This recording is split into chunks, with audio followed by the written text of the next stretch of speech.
Welcome into the Gaming Discourse. I'm Tyler Frater alongside Richard De La Cruz, who's not here today, and Chief Engineer Lieutenant Commander Connor Frater. Hello. It is Monday, April 3rd, 2023. Follow us on Twitter and Facebook at the Gaming Discourse. Go to our YouTube channel, YouTube/Gaming Discourse. A new video will be up for Patreon subscribers on Wednesday. It is about Scorn. I've talked about it past week or so. But it's just an analysis of Scorn. It's a game I really like, but it's a very it's flawed in one major way. The combat's bad, and when the game came out, the checkpoints were bad too, like the autosaves and stuff. I think that must be better now. I haven't died too many times while playing. I've played through it twice, but the combat is still bad. It's one of those things where it's like fundamentally flawed. Without major changes to the game, you can't just. I don't think you could fix it with like just patches. But anyway, outside of the combat, the narrative, the art direction, there's a lot of other interesting stuff about the game. So I wanted to make an analysis. And yeah, that'll be done Wednesday, and then it'll go public. I'd guess probably Saturday sometime. We do have a lot of news. Connor, would you like to talk about what you have been playing? Haven't played a lot. Okay. But did play a lot of Marvel Snap. Okay. You can talk about it if you want. I won't get mad. I've talked about it enough. It's a good time filler. Play the fucking game, people. It's fun. It's not like really in your face about purchasing anything. So of the mobile games with microtransactions, it's one of the good ones because like you could purchase it, but you don't need to. Okay. Yeah. That's always probably the better option, I would assume. Or I would argue. Because half of like they do like their seasons are every month, and so it's a $10 battle pass, but half of the battle pass is free. If you don't only have to buy one battle pass, or is that once per month? Once per month. Okay, so you're okay. But the bulk of the battle pass itself, is like I said, half of it is free after because there's like 50 tiers of unlocks, and then after 50, all of those ones are just like surprise mechanic. They're loot boxes, but unpaid for. You just unlock them. But like in the first 50, 25 of them roughly are free. You don't have to purchase anything to get them. You just play through the missions. Okay. And if you get the season pass, are you getting better cards? No. You don't sound too reassured. Well, I mean, like this previous one, it was trying to remember the exact theme of it, but it was focused around a few X-Men characters. Mm-hmm. And one of the characters was the first unlock, and that one was behind the battle or the season pass paywall. However, you can unlock him through the collector's rewards. So as you collect cards, upgrade your cards so that they look shinier and cooler, you unlock cards. You can unlock them that way, or you could just buy them. Okay, so in your mind, the economy isn't too skeevy. Yeah. Mm-hmm. Okay, and then there were some special perks like like your icon for your user icon. One of the card variants for Nimrod, the first unlock for the battle pass. One of the card variants where it's more cartoony. Mm-hmm. They made that into a player icon, so you could use that as your player icon if you want. But again, it's not stuff that's like drastic that you need to unlock the game for. There was a couple not timed, but variants made for this season pass that once the season pass is done, you go into the rotation, and if you unlock it, you unlock it. If you don't, you'll unlock it sometime eventually. Okay. Alrighty. Interesting. Anything else you'd like to talk about? Untitled Goose Game. Yeah, which becomes Untitled Geese Game. It does change the actual title of the game. Oh, fun. Yeah. All right. The game, infinitely easier with 2 players. Yeah. Yeah. a lot easier. I've never played it. So all I've seen is people honking and stealing glasses. Basically. Yep, that's essentially it. Untitled Goose Game. You're a goose causing havoc on a small English town. And co-op, there are 2 or more geese causing havoc in a small. Actually, I think it's 2. Geese causing havoc at a small English town, and it's a lot easier because now you can like do proper distractions and everything. Nice. Yeah. You're like raptors in Jurassic exactly. Park. They don't come from the front, but from the sides. I'm back. Alrighty, cool. That's it. So I've been playing the Resident Evil 4 remake, which is very good. Richard finished the Resident Evil 4 remake because we texted back and forth a little bit. The remake adds the only version of Resident Evil 4 I have played is the VR version, which was excellent.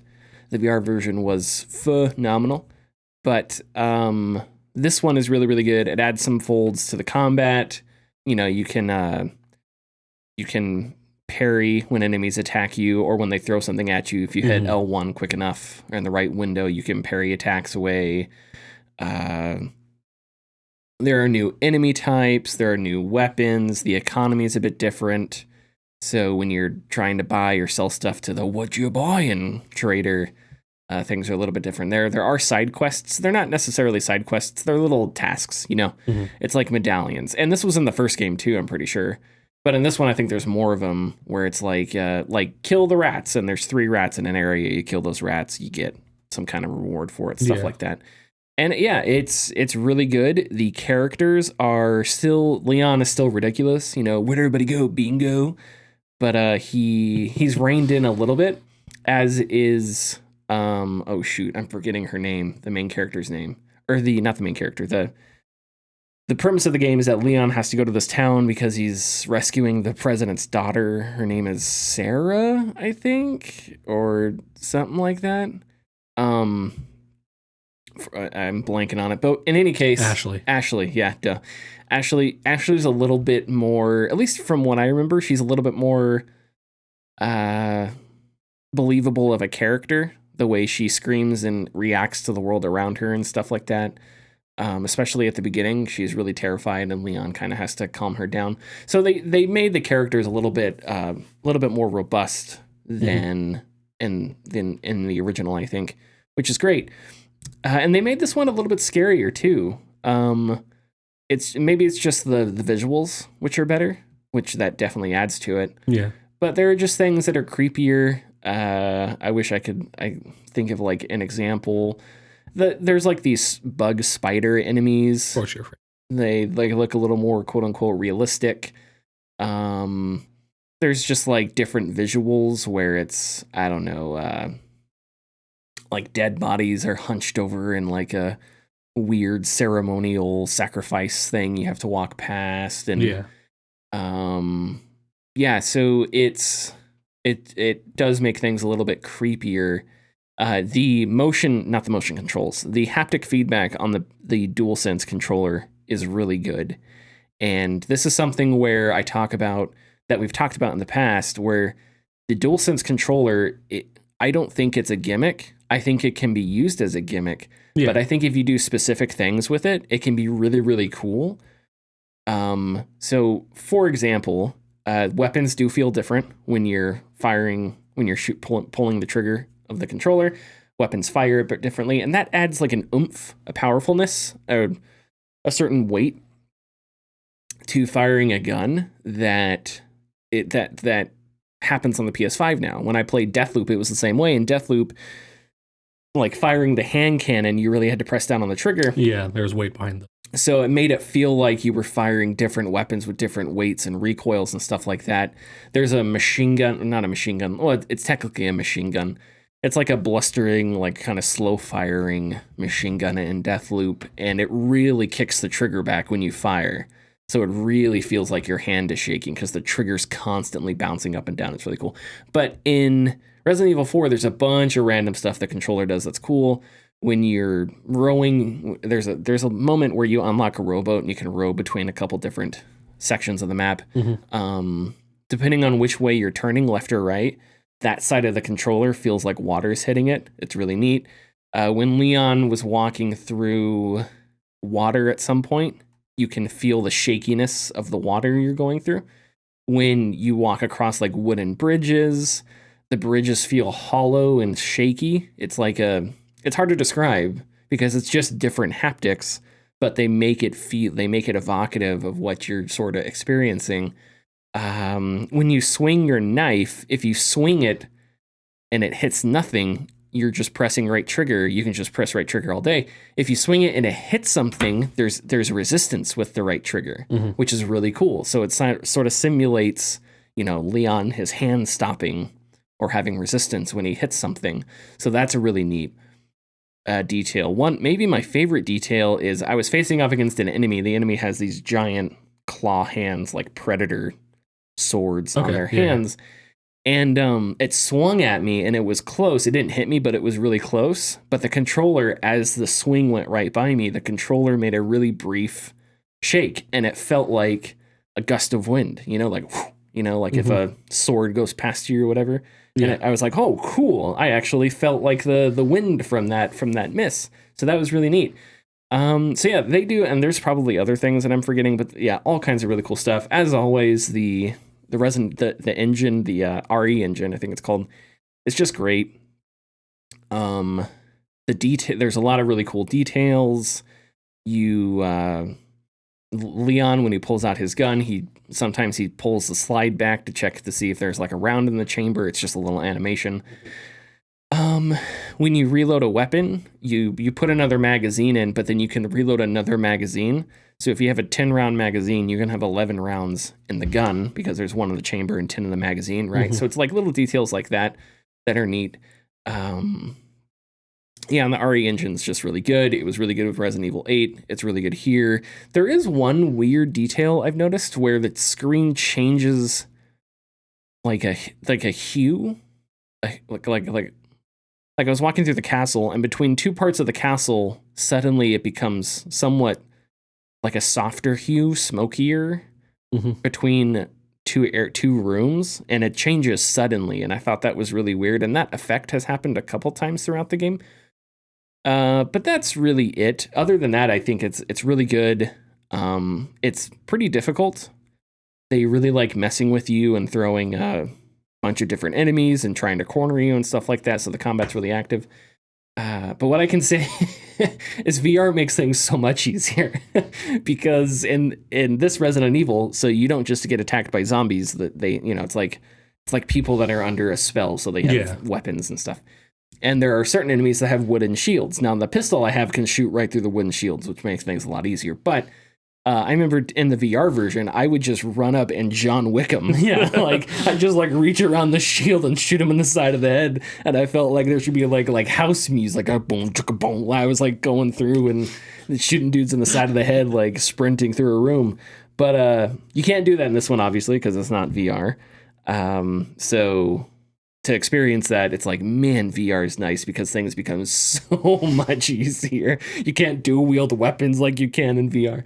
And I'm really excited. We're going to talk about the PSVR 2 in a bit in the news, but I'm really excited. I would love to try out the Resident Evil 8 VR mode, which is coming out, because if it is 1-to-1, if it's like the Resident Evil 4 VR, because Resident Evil 7 VR was, your head is essentially the TV. You're still playing with a controller. So it's VR, but it's just a VR. It's just the view, right? As opposed to the Resident Evil 7 8 VR, which is going to be motion control, as far as I understand, is going to be like a total, not a remake, but a total conversion for VR. So that means hand pistols. So that means you can John Wick enemies, stuff like that. You're going to have to look straight up to look at Lady D. Yeah, which is going to be terrifying, or straight down when she picks you up, however that works. So yeah, I'm really excited to play more of it.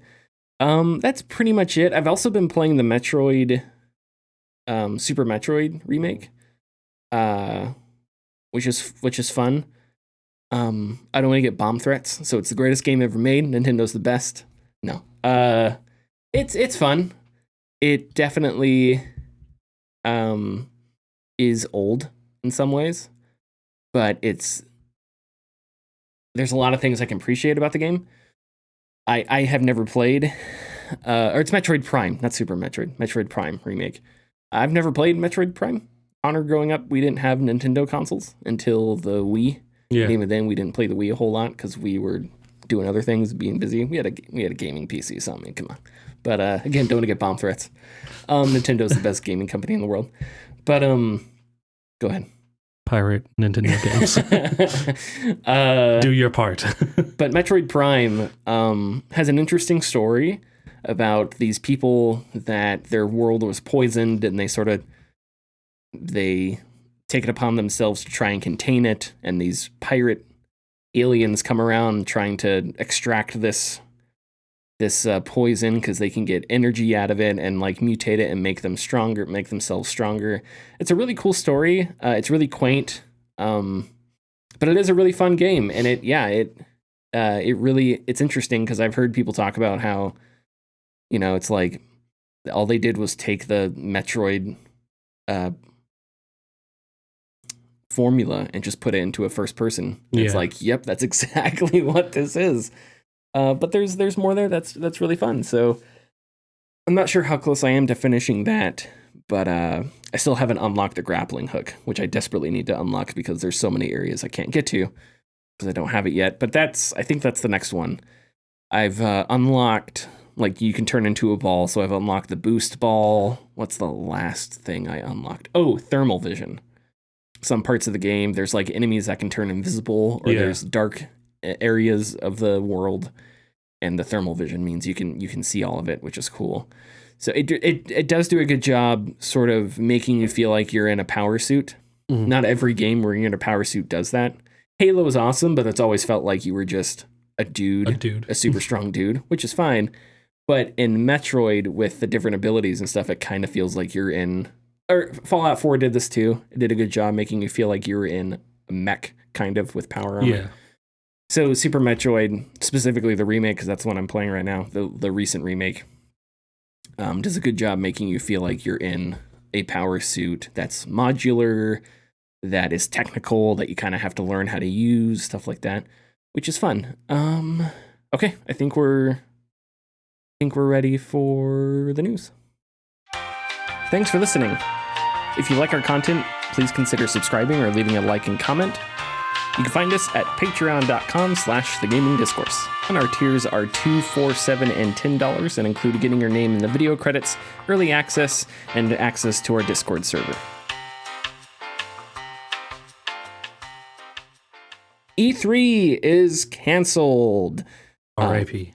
Yes, RIP. Well, it may be coming back. We don't know. Announced by GameIndustry.biz, although it may have been announced on Twitter first, I'm not sure. And GameIndustry.biz was partnered with E3 through their parent company, ReedPop, who was going to organize it with the ESA.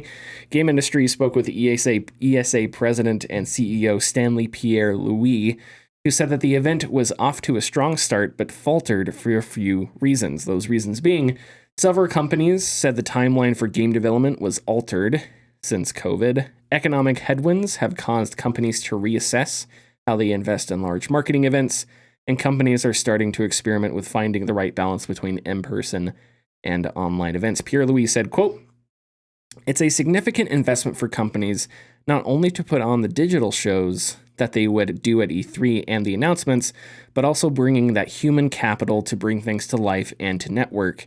It's a very different kind of investment than some of the other platforms they have been using and experimenting with throughout the pandemic." End quote. And again, it's unclear if E3 will return in 2024. We just don't know. Connor, are you going to miss E3? No. Well, what's E3's purpose? Damn. I mean, to slice butter. Oh, God.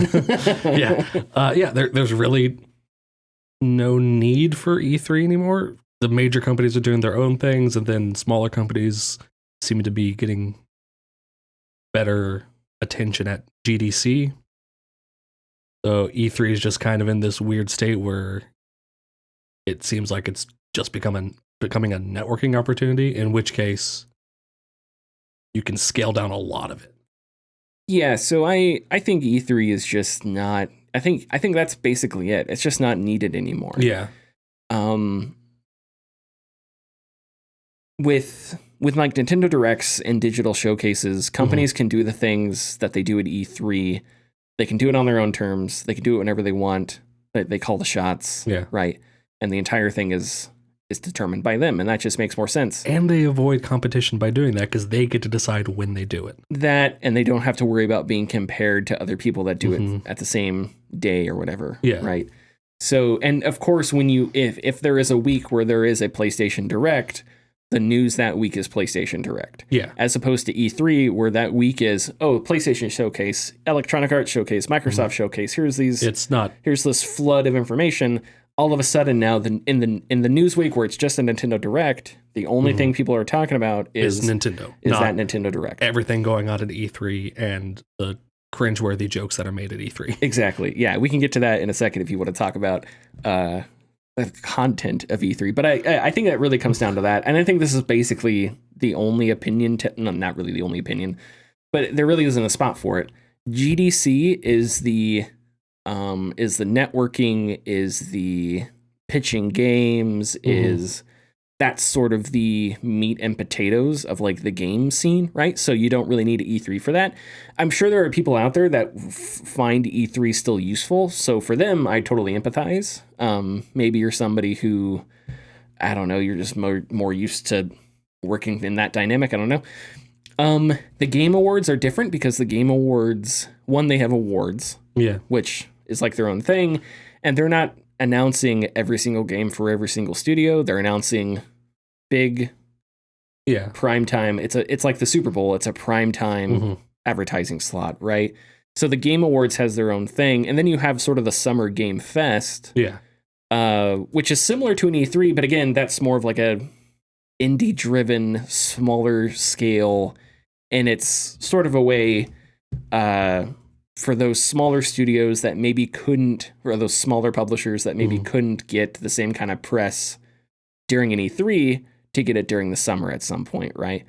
So I think, what E3 did just doesn't need to be done anymore. The one thing I can't speak to is like reporting, right? If you're somebody who has been reporting on the games industry for 20 years, what do you lose? What did you get from E3 conferences when you went to booths, when you talked with developers, when you talked with publishers? Are you going to lose that and that source of information? Or is that something that, again, is just going to be shifted over to GDC or shifted over to other events, whatever? There are other game events, Gamescom, Tokyo Game Show, stuff like that. Obviously, people in the United States, not everybody that covered E3 can just go to Tokyo. But still, there's more there.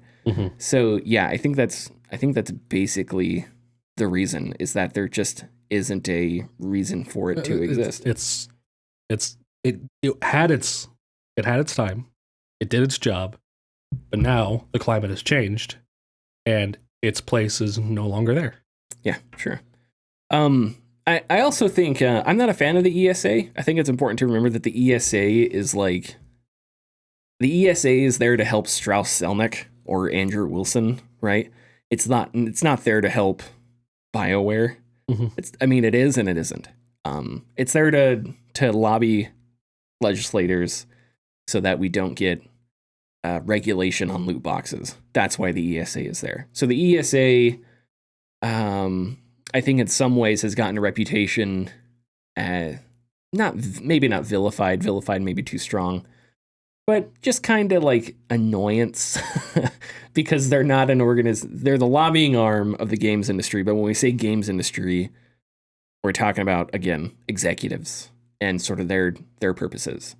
So, I think some of this is a little bit of schadenfreude because the ESA is, at least for me, is an organization that I think has, in the past, what they've said with loot boxes and stuff is again, they're just doing lapdog work for executives and stuff like that. Off the top of our heads, do we have any E3 moments that we'd like to immortalize? We should have played clips or something. Anything you're gonna miss? Xbox. There's that one. We have a Todd Howard. Was that E3? Yeah, that was where it was just It just works. Yeah, there you go. Man, what a lie that was. Yeah. Man. And now Todd Howard's like, I was lying. Wasn't that funny, guys? Wasn't that funny? Here's something I won't miss from E3. I won't miss people cheering Oh, okay. mindlessly. One thing I will miss is who's ready for Madden? One dude far in the back. yeah. No, one thing I won't miss from E3 is like the just the mindless cheering When the for applause button nothing. lights up. Yes, and it's just like cheer.exe double click. Like there's no thought put in. I remember I made a video a couple months back. The video game executives are a bunch of silly gooses. And I was thinking about bringing up the Avengers E3 announcement. I ended up taking it out of the video because I didn't think it fit. But you remember at the E3 or at the Square Enix, I'm pretty sure that was E3, like 2019 or whatever. They announced that they weren't going to have any loot boxes or pay-to-win scenarios, and people went nuts. And it's like, come on, that's like a car dealer saying, we're putting an engine in your car, and then you go nuts. As if that's like a revolutionary idea for selling cars, you know?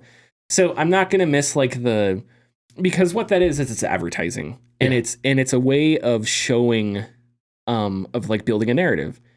This is our decision. The crowd claps.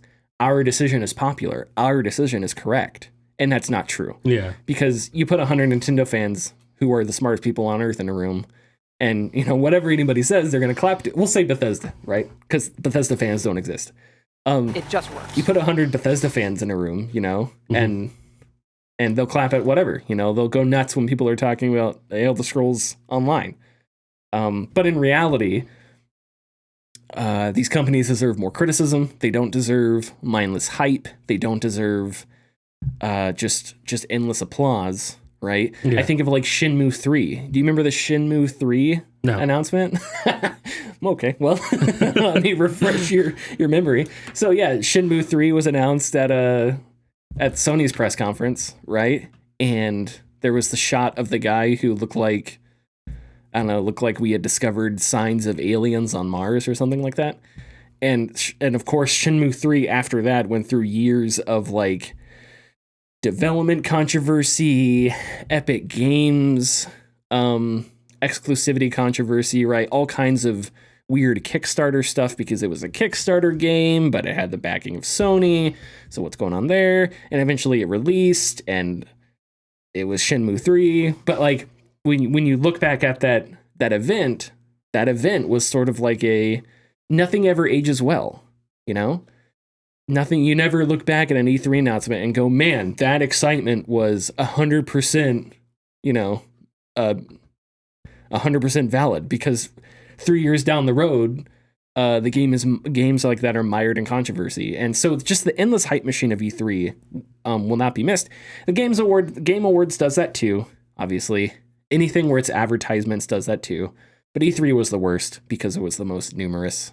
So yeah. I found the gif of what you're talking about, the guy reacting. Yeah. Like they discovered life on Mars. You know, something like it was and it's fine to be excited for a video game. If you're a member of the press. No, fuck your joy. Don't get excited. Well, no, because this is real. If you're a member of the press, I think, and you're there to cover it in a professional setting, you need to keep there's that saying, if you're covering sports, no cheering in the press box, right?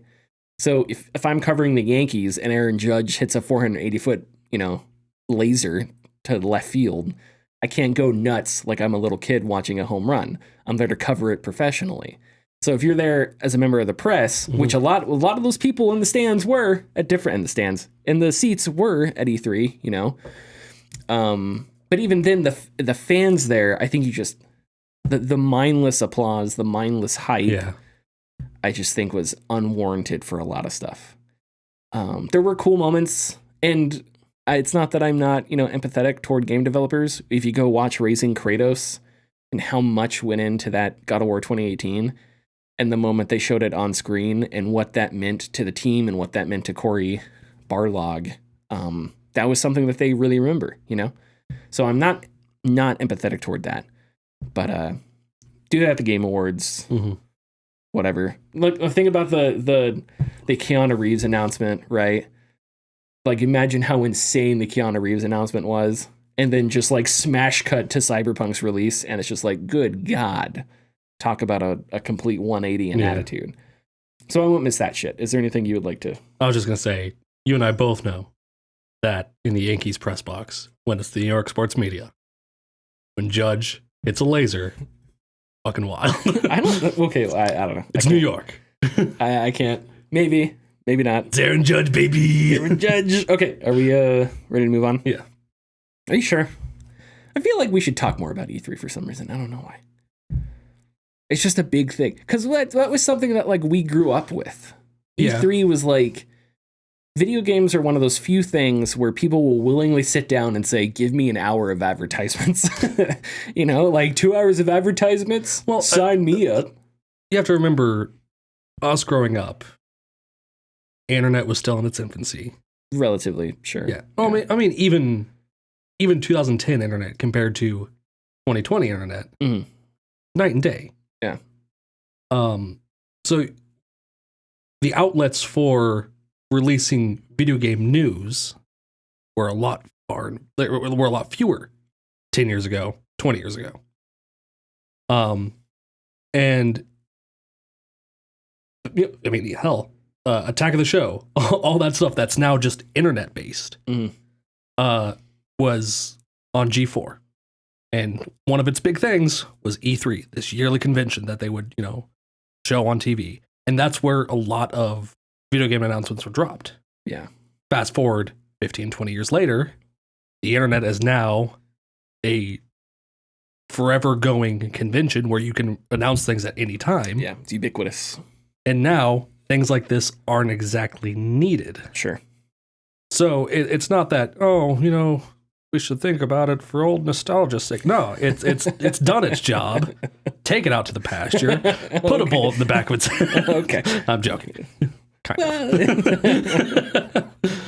But everyone remembers. I'm just feeling nostalgic now. Yeah. Everyone remembers the Xbox, everyone remembers Netflix. that. Everyone remembers what was it? The guy, I don't even know what his name was, but the guy who was doing the Wii,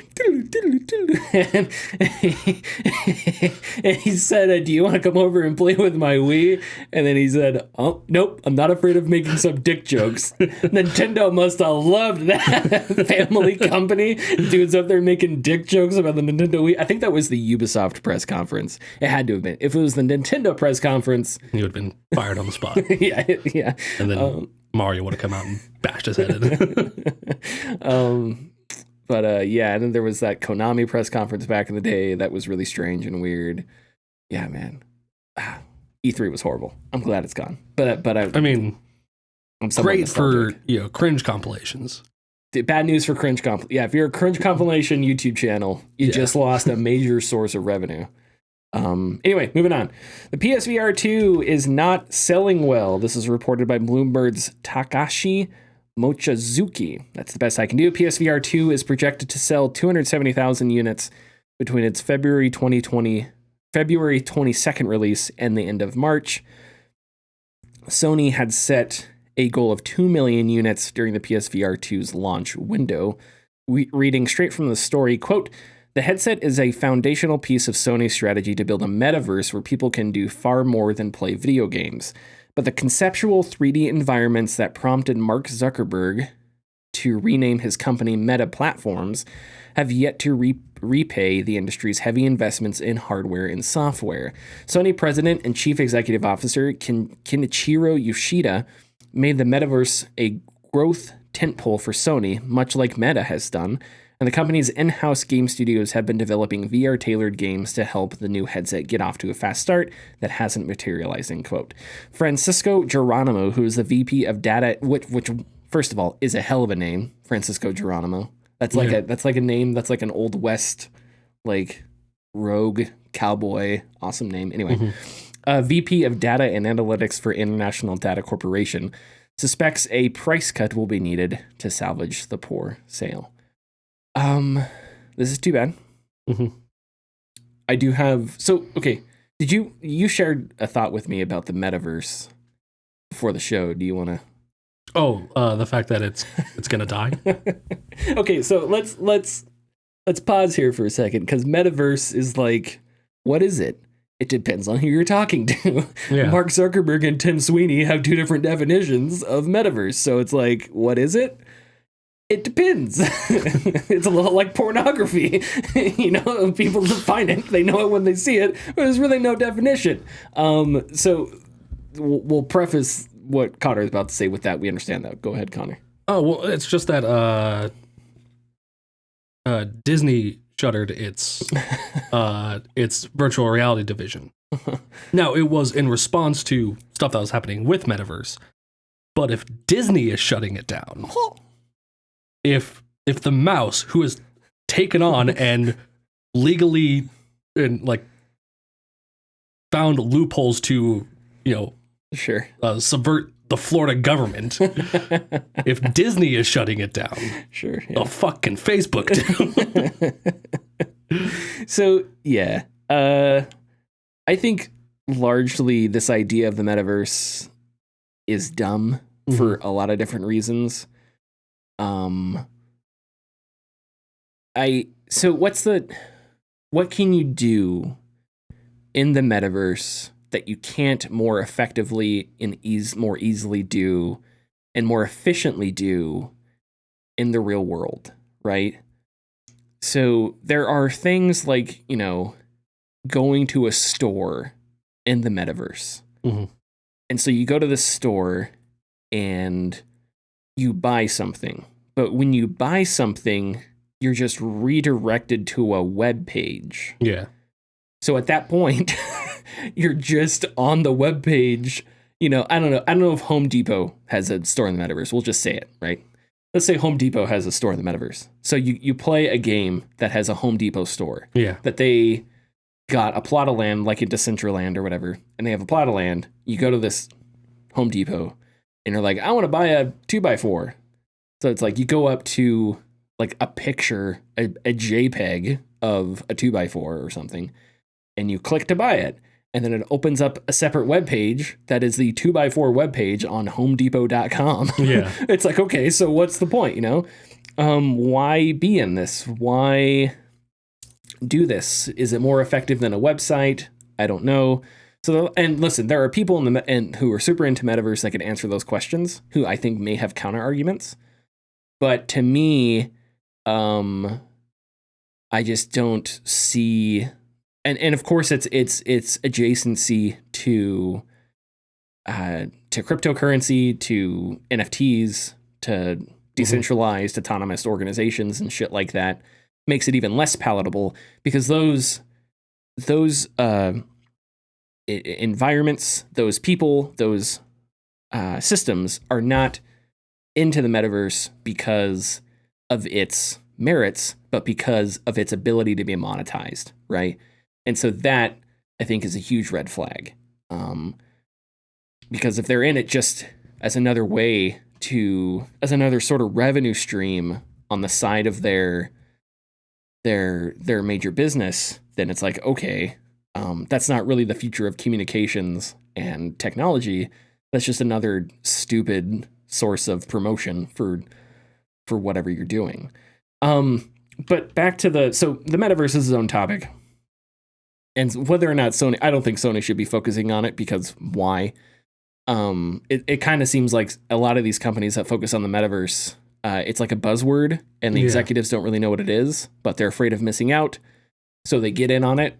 Just like with Ubisoft and NFTs. Yeah. Right. Ubisoft hired these jabronis who, were really good at NFTs or whatever, and Ubisoft didn't know. They just didn't want to not make any money off NFTs, and it was a huge mistake. So I think in a similar way, that's what a lot of these companies are doing with metaverse. But with the PSVR 2, I think like we've railed on companies' expectations post-COVID about how the games industry is going to shake out. During COVID, we said, hey, we talked, we got our numbers from Matty Ice. Everything was up, right? Meaning Matt Piscatella at NDA. Everything was up. And it's like, okay, these numbers are not going to last because everybody's at home, everybody's playing games, whatever. They're artificially inflated. And that's what pandemic. Happened. Yeah. Now there may be some growth, but the video games industry is sort of reverted to the mean in some ways, right? And if now you have companies laying off people because they upped their, their expenditures or whatever. I don't know the correct term. The money that they spent on these endeavors, expecting that growth to continue, but it didn't. So now they're having to cut costs because that growth is going back down, right? With Sony, I feel like, I don't know, where they thought they were going to sell 2 million units. Okay. Where was your decision making based on like that same COVID idea that sales and demand and the market would continue growing? Yeah. Because as soon as we saw the price tag for the PSVR 2, it seems to me that that's a stretch to think about 2 million units. The PS5 has already been extremely tough to get, right? It's easier now, much easier now. But even 6 months ago, it was much harder. A year ago, it was really difficult, right? Yeah. And I was one of the lucky ones that got mine. So right now, a lot of people that are finally getting a PS5, what you're asking them for, this is, again, of all the people buying a PS5, a subsection of that is into VR, right? And what you're telling those people is your PS5 purchase, if you're getting a PSVR 2 as well, is now going from anywhere between $400 and $500 plus games. So we'll say $700. Now you're spending over $1,000 if you're getting a PSVR and you're getting PSVR 2 games. Because as far as I know, some of the games aren't backwards compatible or whatever. I don't remember for sure because we don't have to look it up because it was sort of a mixed bag. But the point I'm trying to make here is if you just got a PS5 in the last few months, what the PSVR 2 is asking you is to spend essentially the same amount of money plus getting games for that, right? And considering the economic conditions of the world, considering the supply chain issues that these companies have had with getting their systems out there, it feels like the PSVR 2 was already in sort of a tricky spot. So this is not surprising. Unfortunately, the system has really good reviews. I have not tried it. I really want to. But I think, and this is again something that we've said on multiple shows, and I don't know how the technology works. Speaking totally out of my depth, don't know if this is even possible. But if there is the possibility, I think what Sony needs to do is enable the PSVR 2 to work on PC, right? Because if you do that, then you find yourself in sort of this hybrid market that the PSVR 2, that PlayStation VR has not broken into. Because right now in the VR market, you have Meta, which Meta sold really well, but Meta also made a super cheap headset because they couldn't give it out for free, right? Yeah. So they made a super cheap headset to get as many people in as they could. They did that. It's not exactly turning out as they hoped. The PSVR 2 is a little more expensive, but it's cheaper than the premium options, like the HP Reverb, or actually, not sure about the cost of the HP Reverb. I think it's more expensive. Definitely cheaper than the than the Valve Index, right?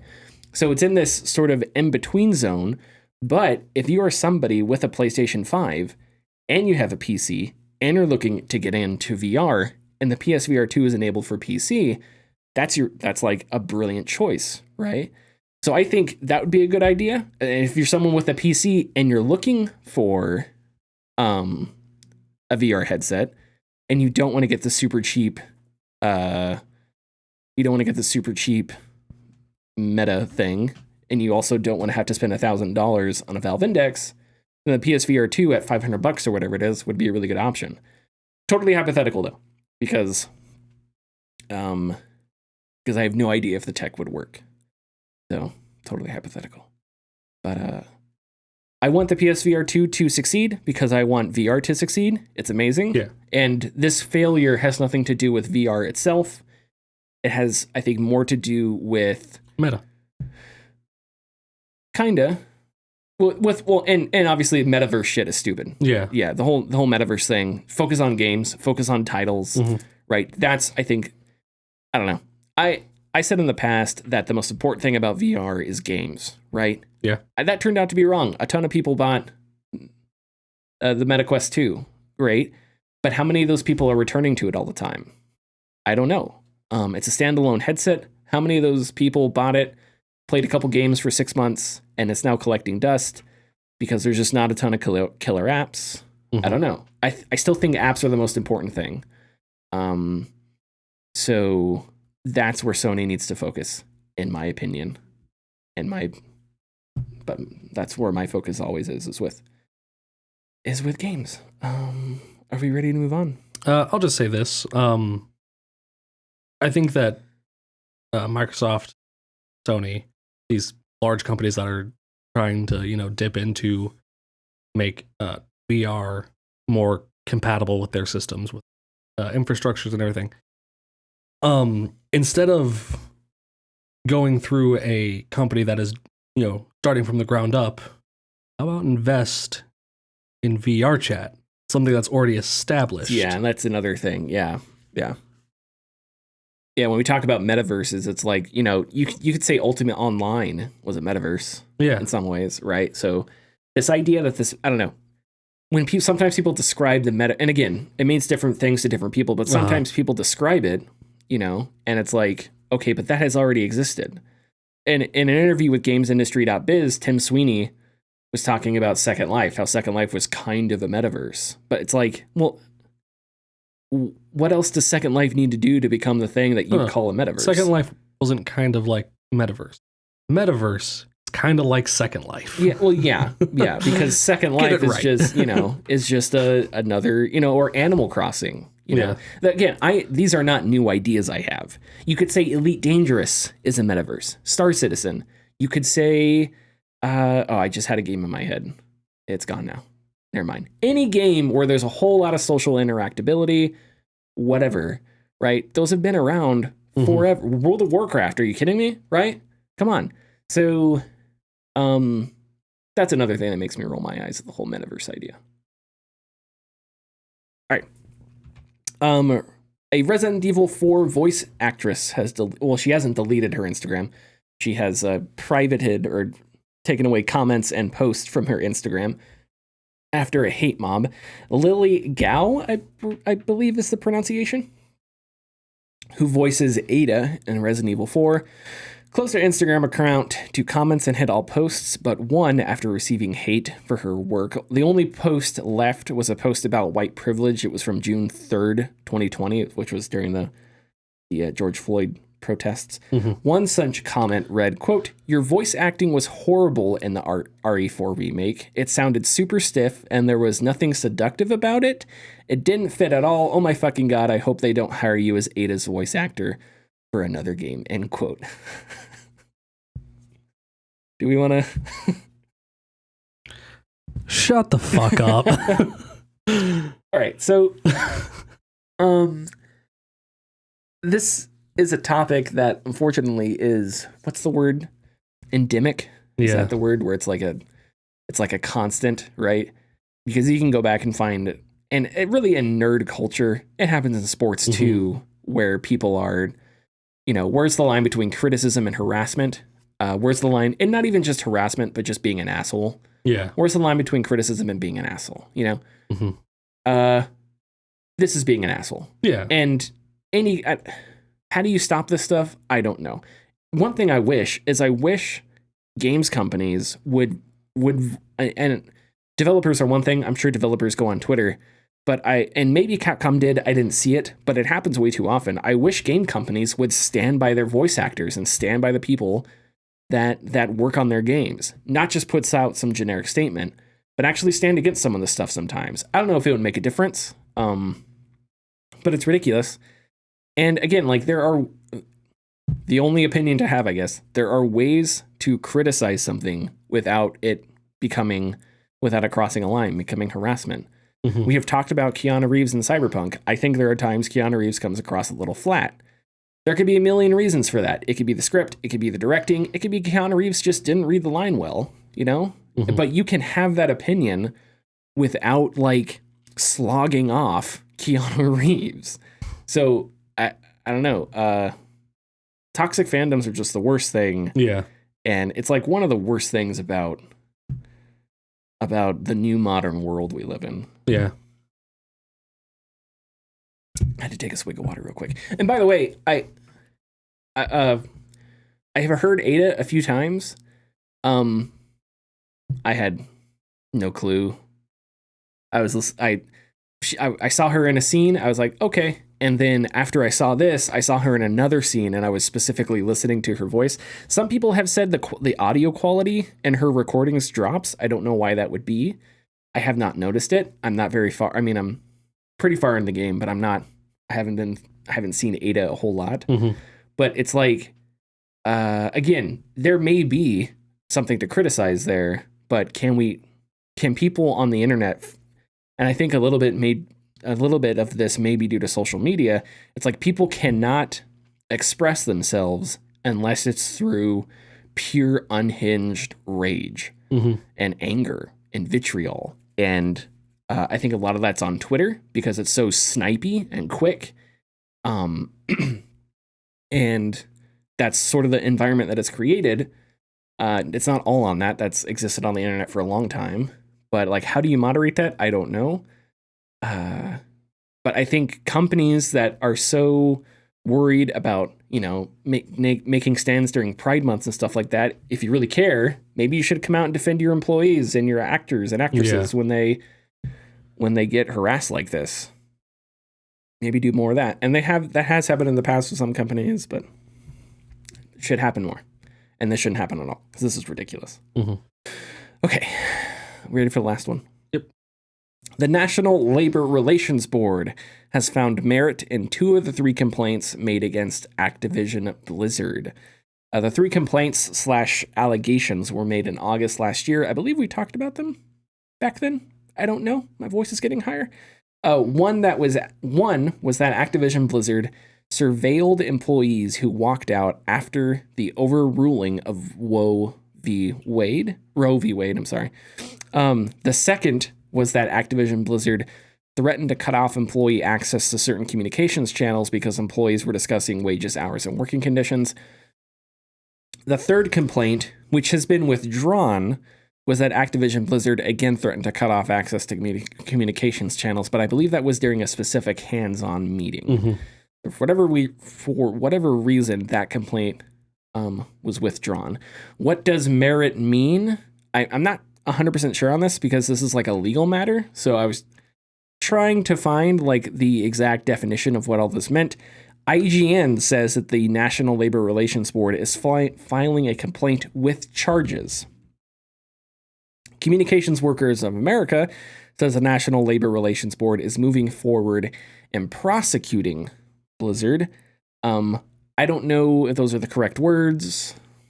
It's just a legal matter, and I'm always really scared when we talk about this stuff because I don't know how to parse legalese and like the difference between a charge and a complaint and an allegation and this and that. So, but the bigger point is that 2 of these things are valid, right? Yeah. So, what else can we say about Activision Blizzard? Besides just one of the worst companies on earth. They have made themselves look totally malicious, horrible. Mm-hmm. I have no idea how Bobby Kotick is going to stay at CEO. Because if the merger goes through, which it looks like it might, between them and Xbox, as far as we know, Kotick is going to stay. And I don't understand how that's a possibility. To me, that's a horrible look if you're Xbox. Yeah. And I don't know if Xbox can necessarily control that. So maybe they can't. But it feels like that's a horrible look anyway for Activision Blizzard because Kotick should go. The Wall Street Journal has reported that he knew more than was let on. And I don't know. If you have problems with unions, Activision Blizzard, you should have just treated your employees better over the past 10 years. And I think it's that easy. Treat your employees better. Maybe they shouldn't have to unionize. Pay them more. Treat QA workers better. Make sure there isn't a frat boy culture in your workplace. Maybe things will work out better. But until then, this is basically the only recourse that a lot of employees can take. And how do you blame them for taking it when these companies don't seem to want to do things on their own or do the right thing and make their without being forced to make their workplaces better? You want to dunk on Bobby Kotick for any reason? Fuck him. I mean, that's good enough, but I just didn't. I just didn't know. No. Curly-headed fuck. Okay, do you have a tidbit? I have a tidbit. All right, let's do tidbits. What if I told you, in this world, there are bits, and there are tids, and Richard is the only man who can put them together into tidbits? Hey, so Sonic fucking died. Whoa! Yeah. So Sega published and produced and developed rather, a murder mystery point and click visual novel investigating the death of Sonic. They released it on April 1st. I gotta say, it's a pretty good, April Fool's, quote unquote joke, Sure, yeah. Now it's not a Team Sonic game, so it's officially not canon. Oh, thank God. Yeah, I know, right? But kudos for them for killing off their main character. Sure, yeah. I have not played it. I plan on it. Well, it is free on Steam. It's free on Steam. So yeah, I believe it works on the Steam Deck, so I can play it on the go. Hell yeah. So I have not played it yet, but yeah, I would like to. I have seen some of the reaction. I think the reviews were overwhelmingly positive, and that's funny and that's cool. Yes. And yeah, that's one of those creative, fun things that you look at and it's like, that's neat, that's fun. Game companies should do more things like that. I have no idea how much work had to go into that. Probably not an insubstantial amount, but good tidbit. I want to read this one review from the Steam page. Okay. It is a positive review. The person has played 2.4 hours, and the review is Sonic is dead. 10 out of 10. That wasn't part of the review. That's me reviewing the review. Oh, okay. Sure. Okay. Follow us on Twitter and Facebook at The Gaming Discourse. Go to our YouTube channel, YouTube/Gaming Discourse. Patreon.com/The Discourse. You can you can support us for $2, $4, $7, and $10. And I'll have a new video up Wednesday. See you next week.